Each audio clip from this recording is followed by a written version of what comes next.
Hello, and welcome to How to Write a Good Editorial, based on the why, who, and how of the editorial page by Kenneth Rystrom.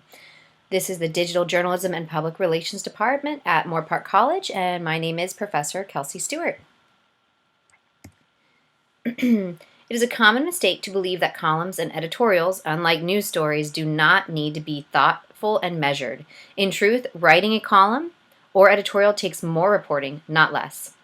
While the reporting for a news article needs to continue until all reasonable sides can be adequately represented, the reporting for an opinion piece needs to continue until the writer can judge reasonably which side has the strongest case. That takes more work, not less. Just as in feature writing, there is a bit more latitude in writing columns and persuasive pieces than in writing news. But again, as in feature writing, standard mechanisms have evolved that over time have proved to be effective in persuasive writing. Other ways will work, but they are harder. If you read a dozen persuasive columns and editorial columns from as many different publications as you can lay your hands on, you will find most written with this structure. Step 1. Determine your audience. Who are you writing for? Your campus community? Your general community? A specific group? Step 2, select a topic. Scan websites, publications for certain topics that are in the news, that are newsworthy, or that are interesting for your certain demographic.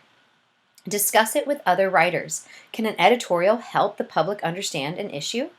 Is it of interest to my audience? Step 3, do your research. When research fails, prejudice or predetermined position is there to prop you up. Columnist James Kilpatrick states.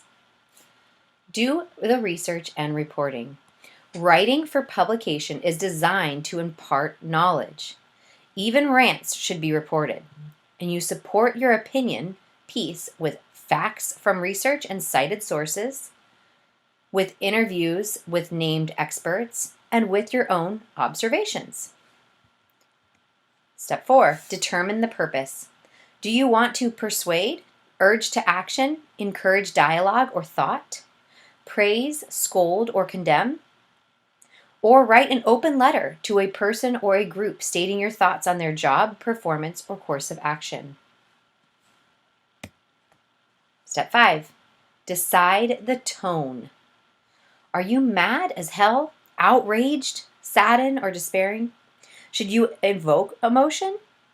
Or should you evoke thought through questions like Socrates? Or state facts and compel to action like Thomas Jefferson?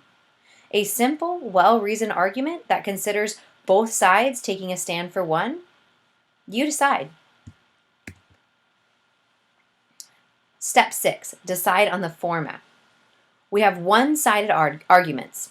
These are best when the topic is not controversial and when the audience is already convinced. We have two-sided arguments. These are best when seeking to convince a divided or educated audience. We have state your position in lead or conclusion. To state the position in the lead in the beginning is clear, easy to follow, and might seem more important depending on the topic.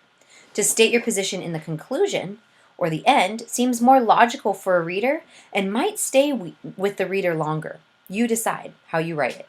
If you seek to state your position in the middle, unfortunately that is the weakest spot. This is the best place for the opposition argument, but never the main point. Step 7, write the lead.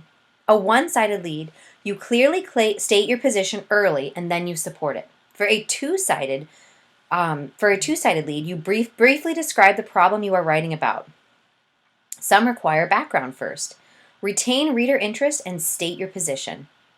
You can also outline the problem by discussing both sides and come to a logical conclusion with your position stated at the end. Step 8, write the body. Explain the problem, provide background. Present in a logical format, and keep like topics and facts together. You would like to bring up the topic for the next paragraph and deal with it. Then you move on to the next.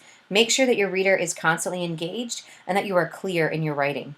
Use your research, interviews, and observations to support your assertions. Step 9, write your conclusion. You have to first consider the type of conclusion.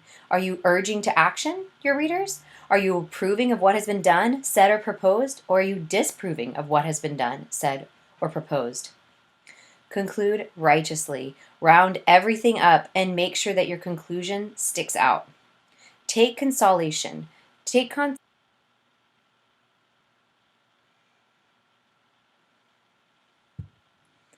And lastly, take consolation. That means to provide comfort to your reader. Find a home for their opinion or their viewpoint, if it's the minority or the majority. In summary, remember your audience, do your research and reporting, and select the correct writing style for your topic and for your writing skills. All right, that should round up on how to write an opinion editorial. Please let me know if you have any questions.